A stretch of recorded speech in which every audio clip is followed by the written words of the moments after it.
On a speck of rock off South America, guards watched a single door. Behind it, France had buried a secret so dangerous, they built an island to forget it existed.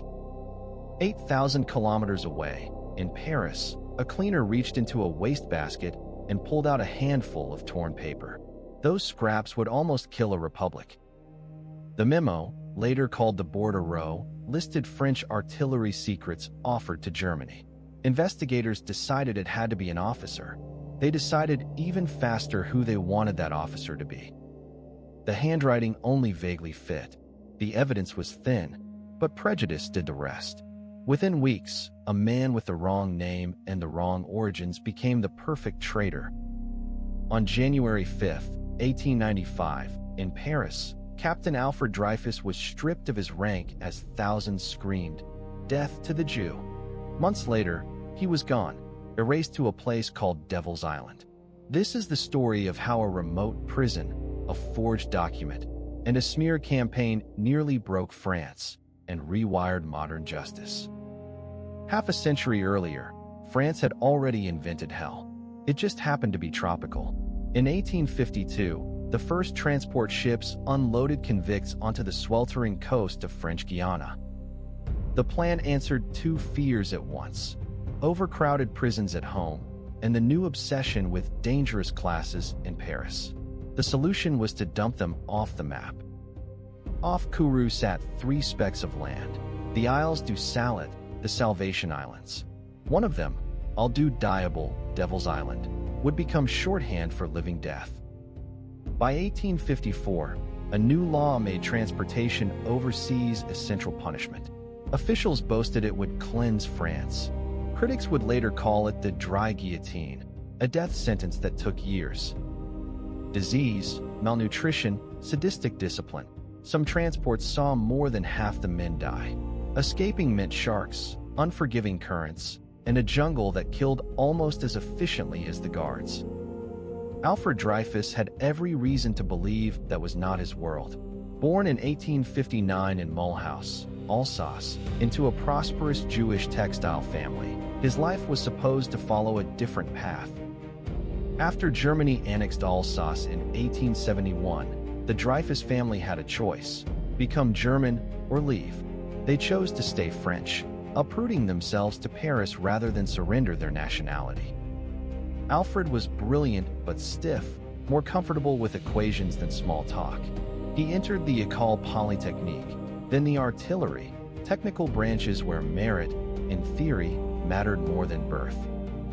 By the early 1890s, he was on the general staff, one of the only Jews in a corps dominated by conservative, Catholic, often monarchist officers. To many, he was talented. To more, he was not one of us. In the streets, Edouard Drumont's bestseller, La France Juive, smeared Jews as internal enemies. Anti-Semitism wasn't a fringe rant, it was a respectable bestseller. That climate made men like Dreyfus vulnerable. In September 1894, in the German embassy in Paris, Madame Bastian did her job. She emptied wastebaskets and quietly passed anything interesting to French intelligence. One day, her haul contained a shredded memo. Reassembled, it offered artillery secrets to the German military attaché, von Schwarzkopf. Someone inside the French army was selling out. Major Henry and Colonel Sanders' statistical section narrowed suspects the old-fashioned way: bias first, analysis second. The traitor, they decided, was an officer, ambitious, with foreign ties. A slight resemblance between Dreyfus's writing and the bordereau was enough. His Jewishness and Alsatian origin filled in the gaps. Suspicion hardened into certainty almost overnight. On October 15, 1894, Dreyfus was summoned to the ministry. He was ordered to come unarmed. He thought it was routine. It was an ambush. Colonel du Paty de Clam dictated sentences, watching for a telltale tremor. This was handwriting analysis as theater. When Dreyfus demanded to know what was happening, the answer was handcuffs. His trial in December was behind closed doors. The public would get the verdict, not the evidence. Even his lawyers never saw the full file against him. A secret dossier, was handed to the judges alone. Some documents were irrelevant, some misread. At least one, historians now agree, would later turn out to be a forgery. On December 22, 1894, the court convicted him of treason. He was calm enough to say only, he was innocent, and he swore it on his honor. It didn't matter. In the icy courtyard on January 5th, his insignia were torn away, his sword broken. He shouted, "An innocent man is being degraded. Long live France. Long live the army." The army did not answer. Sentenced to life deportation, he vanished onto a transport ship in April 1895. Officially, the case was settled. Unofficially, it had only just begun. After weeks at sea and a stop in French Guiana, a launch carried him the final miles to Devil's Island.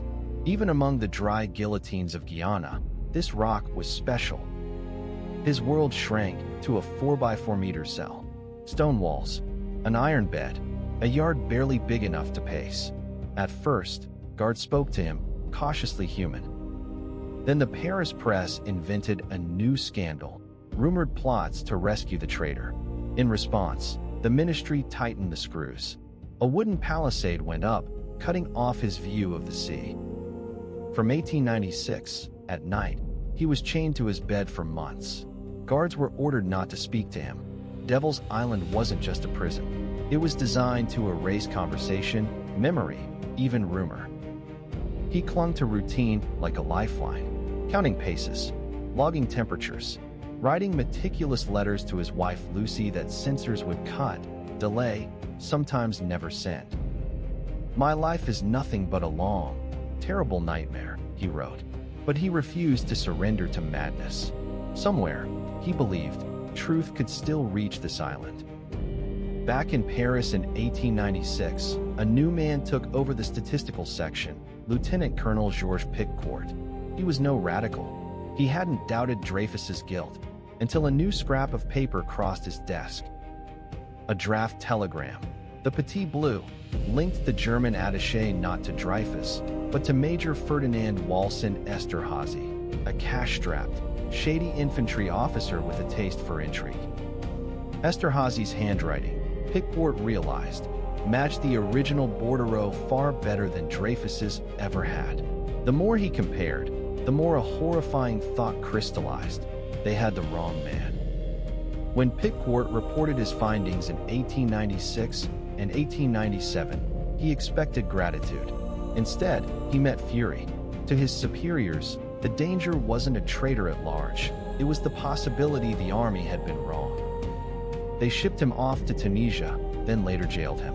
The whistleblower, not the spy, became the threat. Inside the general staff, honor meant never admitting error, even if an innocent man rotted on an island. To reinforce the original verdict, Major Hubert Joseph Henry did something fateful. He forged. An alleged Italian letter mentioning Dreyfus appeared in the secret file, created by Henry's pen, not foreign spies. That forgery became the linchpin of the case, a lie buttressed by other lies. An entire institution now balanced on a piece of fake paper rather than admit it had railroaded a Jew. Meanwhile, Dreyfus's brother Matthew refused to accept his disappearance. By 1897, he had identified Esterhazy independently and was shouting into the press, demanding a new trial for the real spy. Instead, in January 1898, a military court tried Esterhazy in what looked more like a protection ritual than justice. 2 days later, he was acquitted. Not guilty. Case closed officially. But the acquittal did something the island never could. It made the invisible visible. On January 13, 1898, Émile Zola published a blazing open letter, J'accuse. The Dreyfus Affair exploded into a national war. Zola named names. Generals, experts, judges. He accused the court of acquitting a guilty man and condemning an innocent one. His signature, splashed in giant letters, turned a buried injustice into a public indictment of the regime. France split into two camps, Dreyfusards, fighting for truth, and the Republic, anti-Dreyfusards, convinced of a Jewish-German plot and determined to defend the army at any cost. Streets turned into battlegrounds. Under mounting pressure, the government allowed the Court of Cassation to review the case. In August 1898, confronted with his own forged letter, Henry broke and confessed. The next day, he was found in his cell with his throat cut. Officially, it was suicide. Some historians note oddities, but the result was the same. The empire of lies was cracking. A key brick had admitted it was fake. By June 1899, after 5 years on Devil's Island, Dreyfus was brought back to France. Malaria, nerves, and years of isolation had carved into him. He was alive, but only just. His retrial in Rennes was supposed to be a reckoning. The forgery was exposed. Esterhazy's role was known. The world watched, expecting France to correct itself. On September 9, 1899, the court declared him guilty. Again, this time with extenuating circumstances and 10 years detention. It was a compromise between truth and pride, and it satisfied no one. To stop the bleeding, President Loubet offered a pardon, which Dreyfus accepted on September 19th. "The pardon is not rehabilitation," he later wrote. "I am still a convict," but at least he could hold his family again. For 7 more years, his defenders fought on. Lawyers, journalists, politicians, Pickford himself. Finally, on July 12, 1906, the Court of Cassation annulled both verdicts and declared him innocent. No more secret dossiers. No more extenuating guilt. On July 21, 1906, he re-entered the army as a major and received the Legion d'honneur in a modest ceremony. The humiliation of 1895 had been public and brutal. Rehabilitation was quiet, almost embarrassed. The affair left scars. It strengthened Republican, secular forces and helped lead to the 1905 separation of church and state. But it also revealed how fiercely parts of France clung to anti-Semitism and militarism. For Devil's Island, the impact was slower but relentless. Dreyfus's ordeal had dragged the penal colony system into the spotlight. Inquiries found horrific mortality, sadistic guards, almost no pretense of rehabilitation. Political pressure built. In 1938, France stopped sending new convicts to Guyana. By 1946, Devil's Island itself held no more prisoners. In 1953, the entire penal colony was officially closed.